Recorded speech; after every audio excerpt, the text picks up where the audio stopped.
কুড়িগ্রামের নাগেশ্বরীতে বিএনপির ঘোষিত ৩১ দফা দাবি সাধারণ মানুষের মাঝে ছড়িয়ে দিতে লিফলেট বিতরণ ও আলোচনা সভা অনুষ্ঠিত হয়েছে। শুক্রবার ২৫ জুলাই উপজেলার রায়গঞ্জ ইউনিয়নে এ কর্মসূচির আয়োজন করে উপজেলা বিএনপি। রায়গঞ্জ ইউনিয়ন বিএনপির সাবেক সভাপতি ও নাগেশ্বরী উপজেলা বিএনপির যুগ্ম আহ্বায়ক শহীদুল ইসলাম সরকারের সভাপতিত্বে সভায় প্রধান অতিথি হিসেবে উপস্থিত ছিলেন উপজেলা বিএনপির আহ্বায়ক অধ্যাপক গোলাম রসুল রাজা।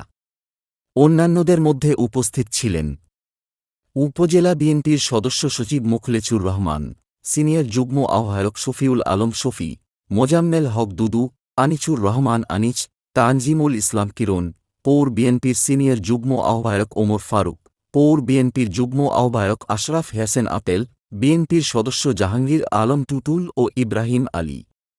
এছাড়া নাগেশ্বরী প্রেসক্লাবের সভাপতি রফিকুল ইসলাম, সাংবাদিক জাহিদ খান, দৈনিক দিনকাল পত্রিকার সাংবাদিক শফিকুল ইসলাম শফি, উপজেলা প্রেসক্লাবের সভাপতি শাহীন শহীদ এবং রায়গঞ্জ ইউনিয়ন স্বেচ্ছাসেবক দলের আহ্বায়ক জাহিদুল ইসলাম জাহিদসহ স্থানীয় নেতৃবৃন্দ উপস্থিত ছিলেন। পরে রায়গঞ্জ বাজারে গোলাম রসুল রাজার নেতৃত্বে তারেক জিয়া ঘোষিত ৩১ দফা কর্মসূচির লিফলেট বিতরণ করা হয়। আলোচনা সভায় প্রধান অতিথি বলেন, দেশের জনগণের মৌলিক অধিকার ফিরিয়ে দিতে ও গণতন্ত্র পুনরুদ্ধারে বিএনপি ঘোষিত ৩১ দফা কর্মসূচি সারা দেশে বাস্তবায়ন হচ্ছে। এ কর্মসূচির মাধ্যমে সাধারণ মানুষকে সচেতন করা ও বর্তমান সরকারের দুঃশাসনের বিরুদ্ধে ঐক্যবদ্ধ হওয়ার আহ্বান জানানো হয়। প্রত্যেকটি ইউনিয়নে আপনারা মিলেমিশে রাজনীতি করেন। পার্টিতে যতক্ষণ পর্যন্ত গ্রুপিং এর পরিস্থিতি থাকবে ততক্ষণ কমিটি হবে না।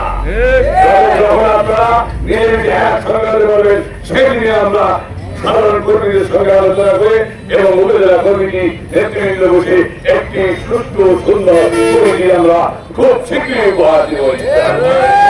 তাদেরকে বলতে চাই, আইন শৃঙ্খলা রক্ষাকারী বাহিনীর বাহিনীর দৃষ্টি আকর্ষণ করছি, সাংবাদিকদের দৃষ্টি আকর্ষণ করছি, ইউনিয়নের চেয়ারম্যানের দৃষ্টি আকর্ষণ করে বলতে চাই, দীর্ঘ ১৭ বছরে এই বিএনপির কোন লোকজন বাড়িতে ঘুমাতে পারেনি।